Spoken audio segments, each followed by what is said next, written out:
In the early 90s, hip-hop and R&B were entering a new rise, long before the arrival of Destiny's Child, Aaliyah, or Kiara. The landscape was shifting, but the sound that would later define the decade was still taking shape. And right in this moment appeared a group that would change the direction of contemporary R&B, set new standards, and open a path for artists who came after them. That group was TLC.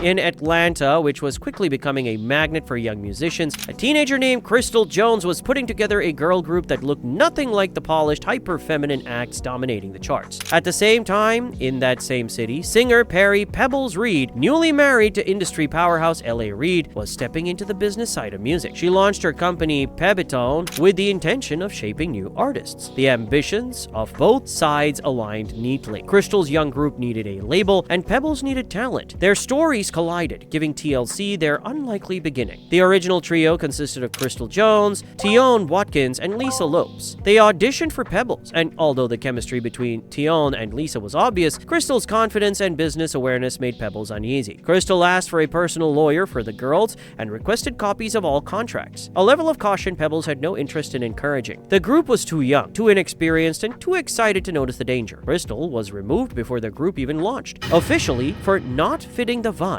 but in reality because she understood the industry too well. Soon after, Tion and Lisa began working as background vocalists for Damien Dame, and through that circle they met a young dancer named Rosonda Thomas. She auditioned for the remaining two girls and was immediately invited to join. With that, the final lineup fell into place. The name TLC had originally been created from the initials Tion, Lisa, and Crystal, but rather than abandon the branding, the label simply replaced the meaning. T-Boz, Left Eye, and Chili. Their debut album, released in 1992, quickly announced TLC as one of the most exciting new acts in America. Their mix of playful rap, bright funk, and melodic R&B felt like a breath of fresh air, and their visual style, oversized clothes, bright colors, condoms sewn into outfits as a message about safe sex, made them impossible to mistake for anyone else. Lisa Lopes in particular pushed the group to embrace bold, sometimes controversial ideas, turning TLC into an unexpected voice of honesty on topics that most girl groups avoided. Despite the fame and the hit singles, the group earned almost nothing. Their agreement required them to repay nearly all expenses. The recording sessions, the travel, the promotion, the video shoots, the clothing, the management salaries. By the time all costs were deducted, the trio not only didn't profit, they fell into debt. Yet even through financial pressure, personal problems, and illnesses, they continued working, and in 1994 released what would become their defining album, Crazy Sexy Cool. This album reshaped R&B. It stayed in the charts for 3 years and produced songs that became part of global pop culture. Waterfalls, I seen a rainbow yesterday, but too many storms have come and Creep, Digging on You.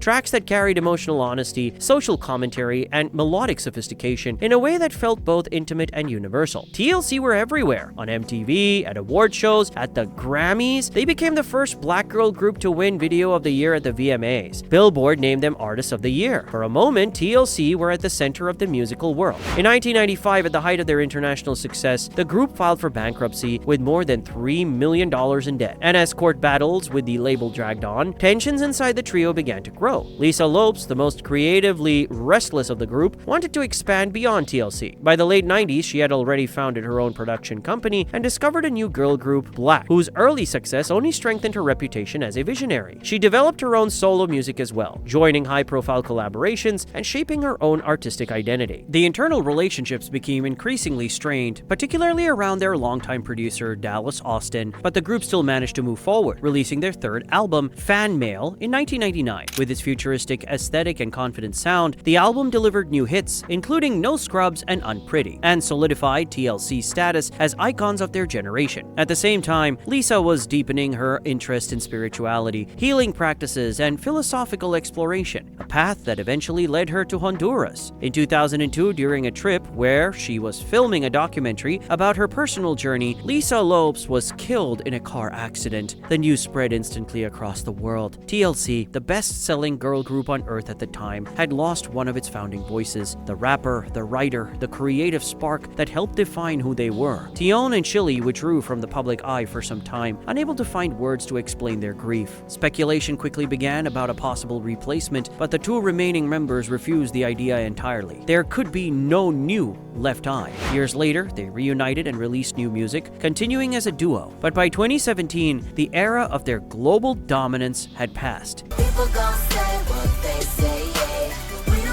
And you can't help but wonder what kind of music they would be making today if that tragedy had never happened. With so many Y2K and 90s groups experiencing massive comebacks, TLC would almost certainly be one of the biggest names in the resurgence. Their popularity today would be absolutely explosive.